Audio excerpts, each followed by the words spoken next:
Market Mantra, Market Mantra, Market Mantra, Market Mantra, Market Mantra,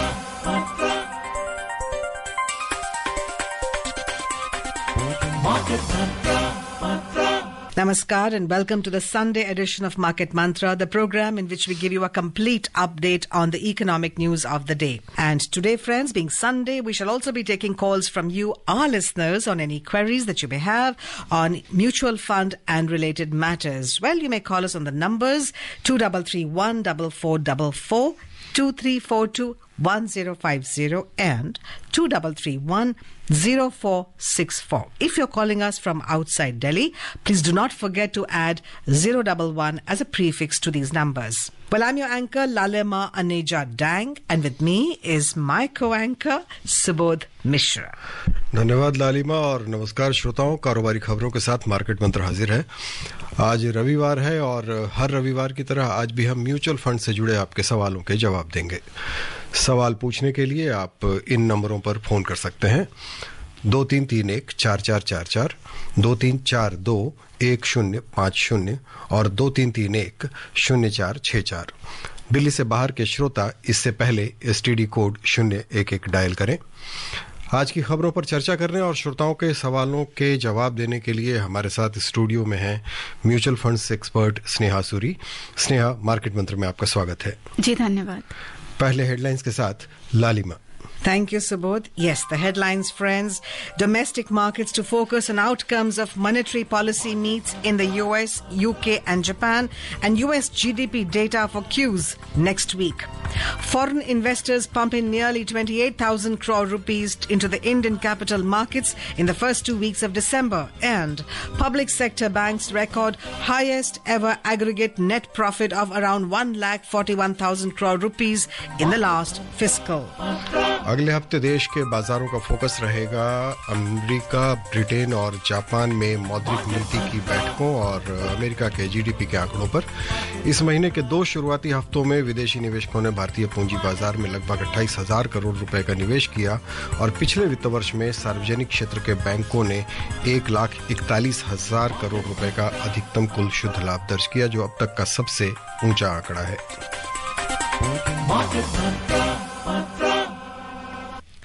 After 4 consecutive weeks of positive sentiments, domestic markets will focus on Fed interest rate decision, Bank of England and Bank of Japan's monetary policy meetings, US GDP for further direction next week. Both domestic benchmark indices Sensex and Nifty gained nearly 0.5% last week. Globally, all investors will focus on the US Federal Reserve's last policy meeting of the year scheduled on December 19. Most experts are anticipating a 25 BPS cut in interest rate next week. Furthermore, the commentary on growth and inflation and indication for number of cuts by the Fed in the coming year 2025 will also be keenly watched. The focus will also be on the US GDP numbers for the third quarter the same day. In the last 2 quarters, US economy grew at 2.8% in September quarter against 3% in June. Bank of England and Bank of Japan are also going to hold monetary policy meetings next week on the same day. Both central banks are expected to hold interest rates. Inflation numbers for November from Europe, UK and Japan will also be watched next week. The primary market action will also be closely watched as 6 main board and 3 SME IPOs will hit the Dalal Street next week. More discussion on this later. For the moment, we have Sneha, we have with us Ayan calling us all the way from Bengaluru. Yes, Ayan ji, please ask your question. Okay, thank you very much ma'am. मेरा बहुत बहुत नमस्कार market Mantra team को। मेरा नमस्कार स्नेहा जी को भी। जी नमस्कार। मैम, मेरा 2 सवाल है। एक तो अगर आज के डेट में मैं जो म्यूचुअल फंड में जो भी मैं निवेश करता हूँ वो लंबे अवधि के लिए करने की सोच रहा हूँ, आने वाले 15-20 साल के लिए, तो क्या उसमें मोमेंटम और अल्फा फंड्स में निवेश किए जा सकते हैं? इसमें मैं आपका राय जानना चाहूंगा। और दूसरा सवाल ये है मैम, किसी भी फंड के एनएफओ में इन्वेस्ट करने के क्या क्या बेनिफिट्स रहता है और क्या ये रिकमेंडेड है? थैंक यू मैम, मेरा ये 2 सवाल है। थैंक जी, तो आपके एक्चुअली दोनों सवाल एक तरीके से लिंक्ड हैं, बिकॉज जो आपने फंड्स बताए मोमेंटम बेस्ड और अल्फा बेस्ड फंड्स, ये फंड्स खुद में काफी नए हैं। माना ये एकदम नई ऑफरिंग्स नहीं होंगी जो एनएफओ जिसके लिए स्टैंड करता है, new fund offer, but momentum और अल्फा जैसे जो फंड्स हैं वो एम करते हैं कि आप उन स्टॉक्स में पैसा डालें एक फंड के माध्यम से जो आगे बढ़ते ही रहेंगे, मतलब जो अभी भी बढ़ रहे हैं और आगे भी बढ़ते ही रहेंगे। तो इन फंड्स का क्या रहता है कि ये वाली जो स्ट्रैटेजीज हैं, इन्होंने अभी तक जो मार्केट के साइकिल्स होती हैं वो नहीं देखी हुई हैं। इनको बैक टेस्ट जरूर करा जाता है जब एक नया फंड आता है तो, बट वो जो एक रियल मार्केट साइकिल होती है वो इन्होंने नहीं देखी हुई है। अब आपने एक बहुत इंपॉर्टेंट चीज मेंशन करी थी कि आप एक लंबी अवधि पे फोकस्ड हैं, विच इज 15 to 20 ईयर्स, जो कि काफी अच्छा पीरियड रहता है निवेश करने का। और ऐसे टाइम के लिए आप जरूर अगर चाहें तो थोड़ा सा अपना इन्वेस्टमेंट मोमेंटम और अल्फा टाइप के फंड्स के में कर सकते हैं, बट इन पे पूरा डिपेंडेंस नहीं रहनी चाहिए। आपका जो सरप्लस है वो कुछ कोर स्ट्रैटेजीज जैसे कि फ्लेक्सी कैप फंड या फिर लार्ज कैप फंड्स या अलग से मिड और स्मॉल कैप का लगभग 20% एक्सपोजर, ये सब बनाकर आपका कोर बनना चाहिए, जिसमें जो एक सप्लीमेंट्री होता है जो आप मान लीजिए कि 30-40%, क्योंकि आप 15-20 साल के लिए कर रहे हैं, उसमें आप मोमेंटम और अल्फा फंड्स को थोड़ा सा एक्सपोजर डेफिनेटली दे सकते हैं। अब एनएफओ में बेनिफिट क्या रहता है इन्वेस्ट करने का, तो ये काफी बड़ा मिथ है कि जब आप किसी नए फंड में इन्वेस्ट करेंगे तो कोई स्पेशल फायदा हो जाता है। ऐसा नहीं होता है। एक्चुअली देखा जाए तो सच्चाई ये रहती है कि वो फंड ने, जैसे मैंने अभी बताया, कोई मार्केट साइकिल देखी ही नहीं है, तो कोई परफॉर्मेंस ट्रैक रिकॉर्ड नहीं है जिसके बेसिस पर आप ये जज कर पाए कि ये अच्छा रहेगा नहीं रहेगा। तो ज्यादा बेहतर ये रहता है कि किसी फंड का अगर ट्रैक रिकॉर्ड है, फंड मैनेजर है जो किसी तरीके से उन्हें मैनेज करता आ रहा है, उन्होंने मार्केट साइकिल्स में कैसा परफॉर्म करा है, इस सब के बेसिस पे एक अनुमान लगाया जा सकता है और फिर फंड्स में इन्वेस्ट किया जा सकता है। जी, अगले कॉलर है दिल्ली से योगेश। योगेश, स्वागत है, आपका सवाल पूछें। Thank you so much. My question is that we often hear about Brent crude price sometime increase, sometime decrease. So how this paint sector, I'm specifically asking about the paint sector, is linked with the crude oil prices. Is the price decrease in crude oil is a good news for the paint sector or is it a bad news? Second, my question is for the price earning multiple. So whenever we, because I want to be a value investor in future, so how we should see PE levels to consider if it is a good buy or not, because sometimes a very low PE is indicating it's overvalued and sometimes very high PE indicating it is still not overvalued. जी, योगेश जी, आपका जो question है काफी specific stocks और sector के बारे में है, तो मैं इस पे आपको कुछ जानकारी नहीं दे पाऊंगी। बस मैं एक चीज ये बता सकती हूँ, आप जो कह रहे हैं कि आप वैल्यू इन्वेस्टर बनना चाहते हैं, तो म्यूचुअल फंड रूट के तरीके से अगर आप जाना चाहते हैं तो वैल्यू स्टाइल को कुछ फंड मैनेजर्स फॉलो करते हैं। कैटेगरी है जो स्पेशली इसके लिए बनी हुई है, जहां पे कुछ काफी बड़े फंड मैनेजर्स जो वैल्यू इन्वेस्टिंग कब से प्रीच करते आए हैं वो अपने फंड्स में उसको अप्लाई करते हैं, जैसे कि आईसीआईसीआई का वैल्यू डिस्कवरी या पराग पारिक के भी फ्लेक्सी कैप फंड है जो वैल्यू इन्वेस्टिंग पे बेस्ड है। अगर आप म्यूचुअल फंड के रूट से वहां जाना चाहें तो ऐसे फंड्स को आप देख सकते हैं। All right, we are now joined by Jitendra calling us from Jaipur. जी जितेंद्र जी, सवाल पूछें। हाँ, थैंक यू मैम। अच्छा मैडम, जैसे गोल्ड हमको लेना है, मान ली तो डीमैट अकाउंट है तो हम ईटीएफ भी ले सकते हैं, गोल्ड ईटीएफ, और किसी म्यूचुअल फंड हाउस से हम क्या नाम है वो डाइट प्लान में वो भी ले सकते हैं, उससे भी ले सकते हैं। तो कौन सा दोनों में ठीक रहता है, कौन सा दोनों में सस्ता पड़ता है? जी, तो गोल्ड जैसे SGB sovereign gold bonds best तरीका रहता था गोल्ड खरीदने का, वो आपको 2.5% एक्स्ट्रा दे देता था अलॉन्ग विद जो गोल्ड में बढ़ोतरी हो रही है। बट जो अब दो तरीके म्यूचुअल फंड रूट से रह गए हैं, वो एक गोल्ड ईटीएफ है जैसे आपने मेंशन करा, जो दूसरा तरीका है मुझे समझ नहीं आपने बोला क्या, बट वो दूसरा तरीका गोल्ड एफओएफ्स के थ्रू है। ईटीएफ्स और एफओएफ में फर्क बस यही हो जाता है कि ईटीएफ्स जो है वो स्टॉक मार्केट में ट्रेड स्टॉक एक्सचेंजेस पे ट्रेड करते हैं तो उनके लिए आपको एक डीमैट और जैसे ट्रेडिंग अकाउंट होता है उसकी रिक्वायरमेंट होती है। और एफओएफ जो होते हैं उनमें एक फायदा रहता है कि आप म्यूचुअल फंड रूट के तरीके से इन्वेस्ट कर रहे होते हैं तो आप उनमें एसआईपी कर सकते हैं। बस मैं एक पॉइंट ये मेंशन करना चाहूंगी कि गोल्ड को अपने पोर्टफोलियो में काफी ज्यादा जगह ना देकर आप एक 10 से 15% का एलोकेशन दे सकते हैं, बट आप इक्विटी और डेट एसेट क्लासेस के माध्यम से लंबे समय में इन्वेस्ट करिएगा।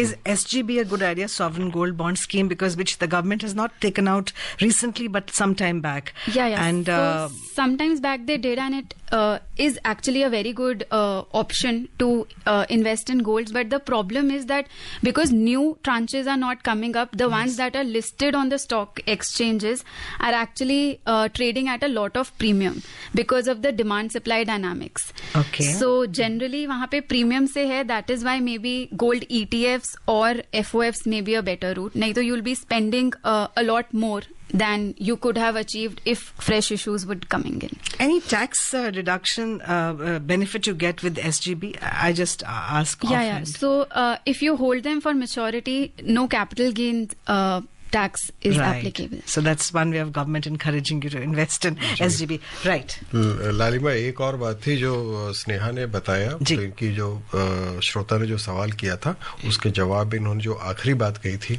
और जो बात आप उसके बाद पूछ रही थी, दोनों को मिलाकर बात यह है कि गोल्ड में आप अपने पोर्टफोलियो का 10 से 15% से ज्यादा निवेश ना करें, और अगर करना हो तो फिर ये सारे ऑप्शंस हैं। बिल्कुल बिल्कुल जी।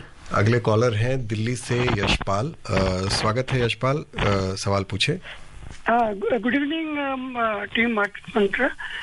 My question is, if a person is retired recently and he has one share corpus to invest in mutual funds, and he is having a good pension also. So, but it's a long-term investment, 3 to 5 years. So, what should be the proper diversified portfolio, and whether it is advisable to invest through lump sum method, and also some corporate bonds also for fixed income interest? Thank you. Okay.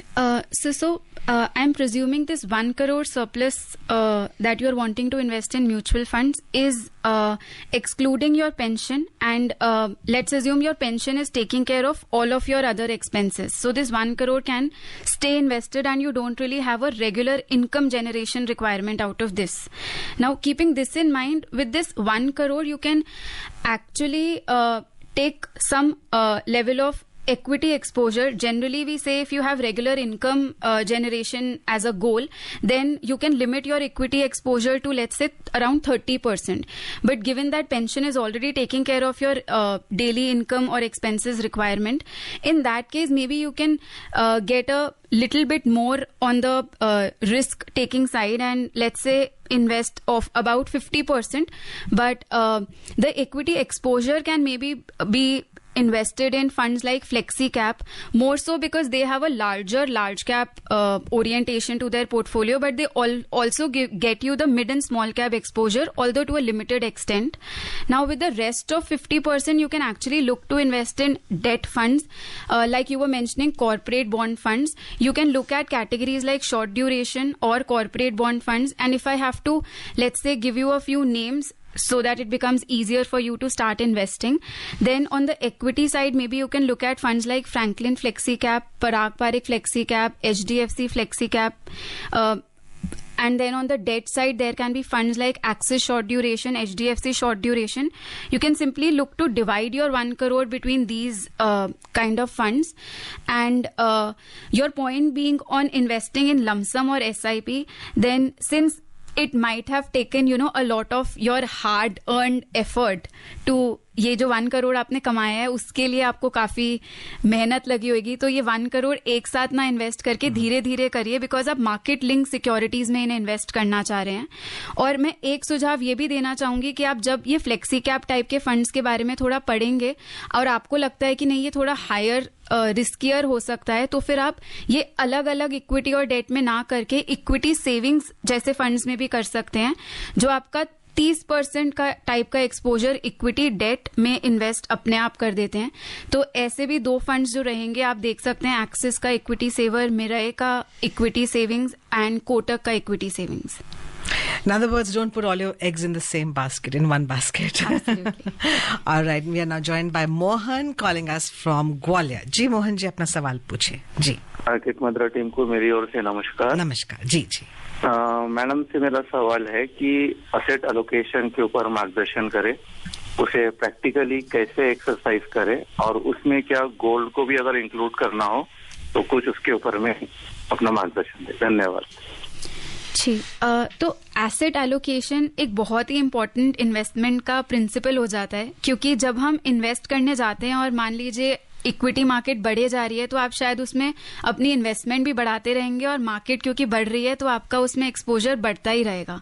अब ऐसे समय में मान लीजिए आप invest करे जा रहे हैं, वो जो एक ग्रीड फैक्टर आ जाता है उसकी वजह से, और एकदम से एक रुकाव के तरीके से मार्केट 10% गिर जाती है। अब आप इतना ज्यादा इक्विटी में इन्वेस्टेड थे कि आपके पैसे एकदम से ही काफी ज्यादा गिर जाएंगे, और तब वो जो डर लगता है, वो डर को कैसे मैनेज कर सकते हैं, उसी को एक्चुअली एसेट एलोकेशन कहते हैं।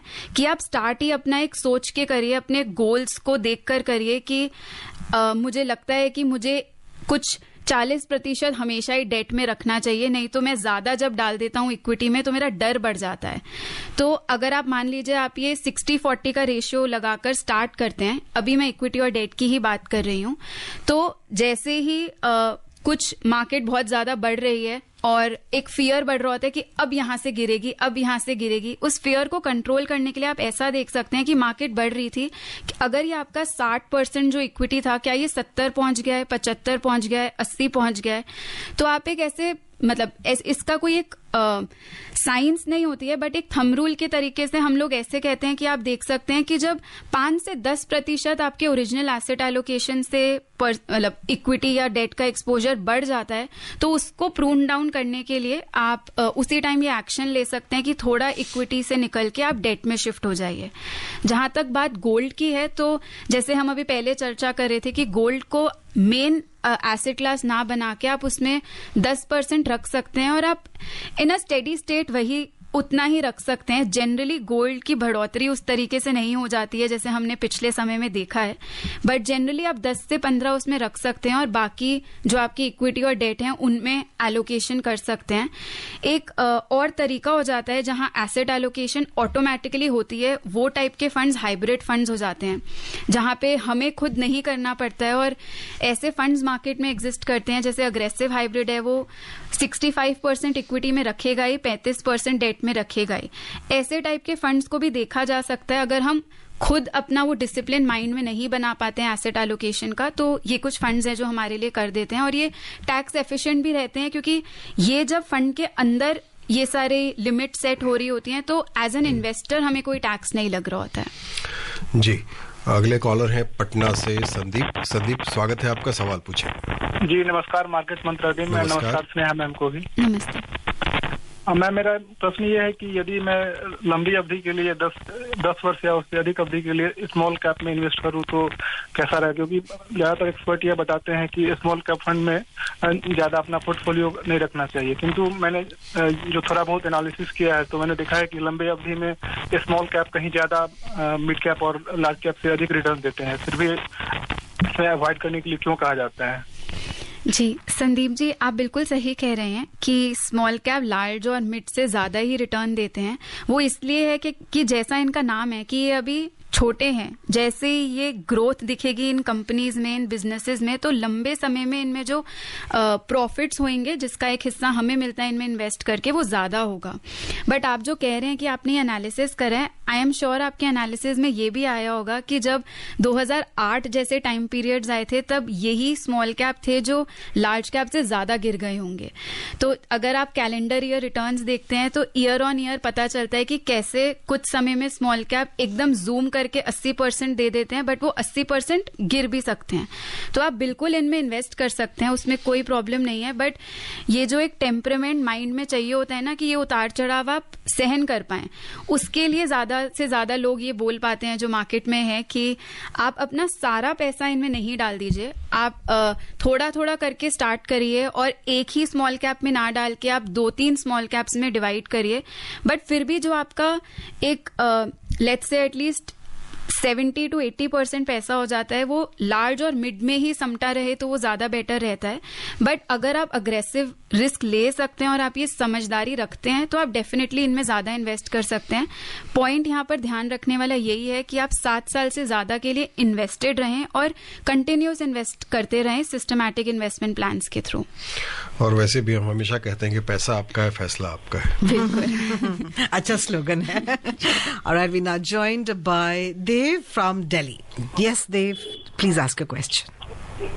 नमस्कार जी. नमस्कार जी. हाँ जी मैडम, मैं ये पूछना चाहता हूँ जैसे कि हम विदेश जाते हैं तो हम विदेश से जो गोल्ड है कितनी मात्रा में हम एक नंबर के माध्यम से ला सकते हैं. जैसे जेंट्स सुना है जेंट्स 10 ग्राम और लेडीज 40 ग्राम तक ला सकती है. दूसरा सवाल ये है कि जी गोल्ड की जो रेट प्राइस है हमारे देश में कौन फिक्स करता है और म्यूचुअल फंड के मैनेजर को कौन सेलेक्ट करता है कि म्यूचुअल फंड के मैनेजर ये हैं और इनकी देखरेख में सारे काम होंगे. देव जी, जो आपका पहला प्रश्न है, आई एम सॉरी, मुझे इसके बारे में ज्यादा जानकारी नहीं है. एंड एक्चुअली जो आपका दूसरा प्रश्न है उसको भी मैं शायद डायरेक्टली आंसर नहीं कर पाऊंगी, मेरे पास ये वाली इन्फॉर्मेशन नहीं है.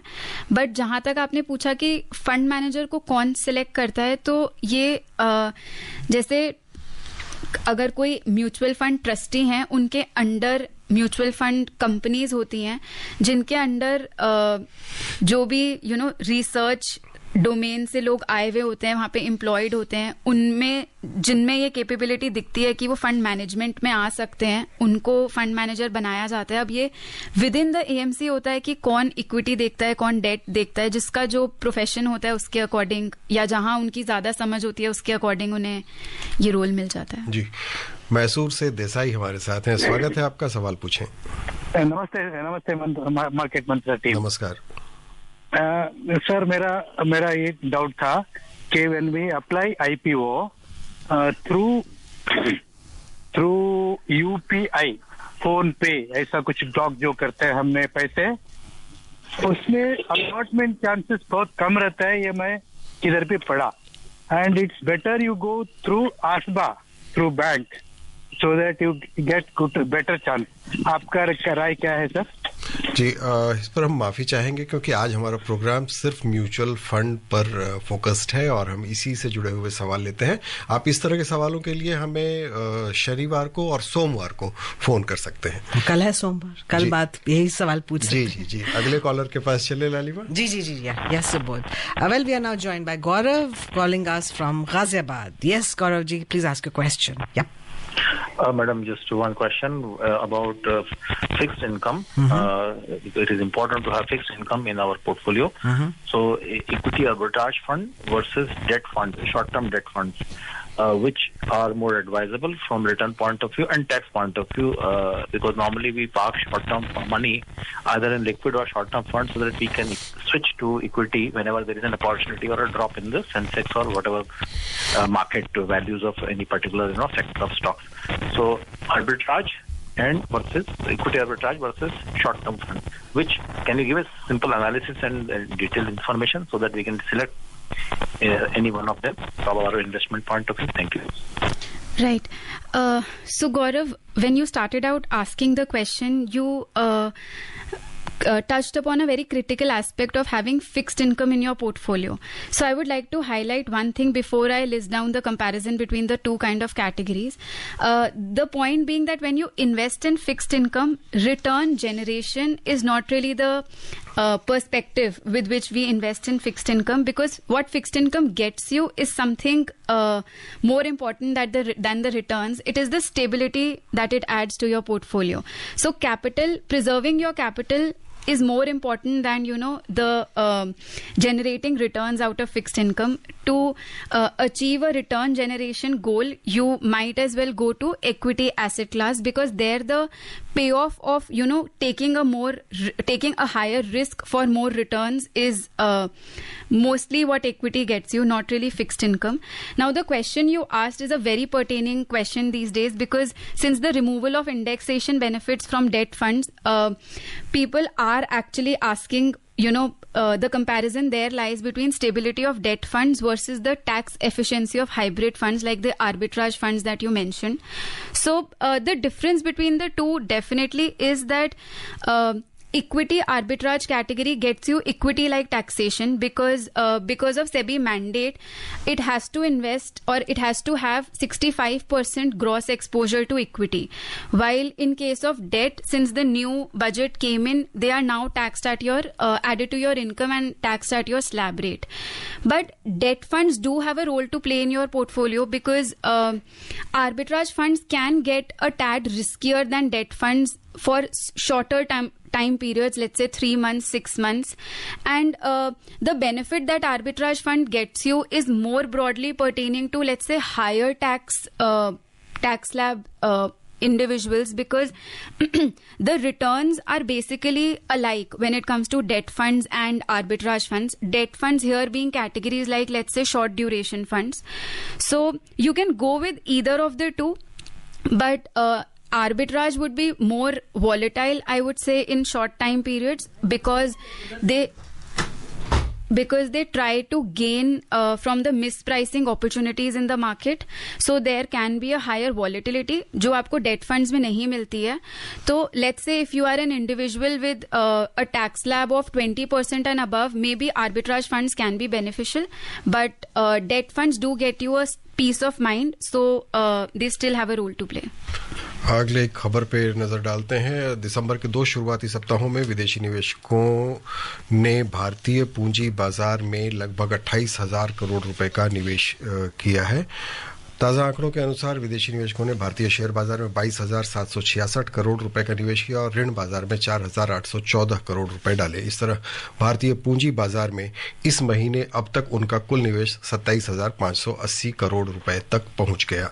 इससे पहले के कुछ महीनों में विदेशी निवेशकों ने भारतीय बाजार से तेजी से पैसे निकाले थे। नवंबर में उन्होंने 21,612 करोड़ रुपए और अक्टूबर में 94,017 करोड़ रुपए निकाले थे। दिलचस्प बात है कि सितंबर में विदेशी निवेशकों ने पिछले 9 महीने का सबसे भारी निवेश किया था, जो 57,724 करोड़ रुपए का था। इस साल अब तक विदेशी निवेशक भारतीय पूंजी बाजार में 1,20,000 करोड़ रुपए का निवेश कर चुके हैं।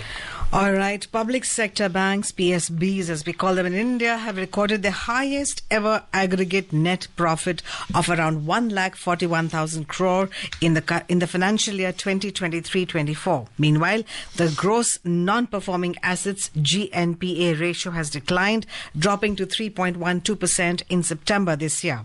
This is a steep decline from the peak GNPA of 14.58% in March 2018. The Finance Ministry revealed that the PSBs have also contributed significantly to shareholder returns, paying a total dividend of almost 62,000 crore rupees over the past 3 years. The ministry hailed this as a landmark achievement and said it reflects the sector's robust turnaround, underpinned by a significant improvement in asset quality. It added that this remarkable financial growth underscores the sector's operational efficiency, improved asset quality and stronger capital base. जी ये अच्छी खबर है PSB banks के बारे में। अभी शायद ही आकर्षक होने वाले हैं निवेशकों के लिए आगे भी। और वैसे स्नेहा, हम जब एफपीआईज की बात करते, जो आंकड़े अभी दिख रहे हैं दिसंबर में 2 हफ्ते में काफ़ी अच्छे आंकड़े हैं पिछले कुछ महीनों के अंतराल के बाद। तो अभी जैसे अब हम कह रहे हैं कि अमेरिका, ब्रिटेन और जापान की मौद्रिक नीति, अभी उनकी मॉनेटरी पॉलिसी डिसाइड होगी। क्या एफपीआई पर कुछ आगे भी कुछ आशंका हम देख सकते हैं? सुबोध जी, एक्चुअली ये कोई बता नहीं सकता है कि आशंकाएं कैसी रहेंगी एफपीआईज या एफआईआईज के लिए। तो इम्पोर्टेंट बस ये रहता है आप अपनी इन्वेस्टमेंट जारी रखिए। जी, स्नेहा, मार्केट मंत्र में आने और खासतौर पर आज के अंक के लिए, जब आकाशवाणी के इन हाउस प्रोग्राम के रूप में मार्केट मंत्र ने अपने 23 साल पूरे कर लिए हैं आज के दिन। बहुत बहुत धन्यवाद। श्रोताओं के सवालों के जवाब देने के लिए बहुत बहुत धन्यवाद। On a self-congratulatory note, let's move on to close the program. Well, domestic markets to focus on RBI MPC meet, auto sales data and global developments for Qs next week. Coal production jumps to 7.2% to nearly 91 million tons in November, and Sri Lanka records highest deflation in more than 6 decades. That's all we have for you in this edition of Market Mantra. It's time for us to sign off. Namaskar. Market Mantra, Mantra.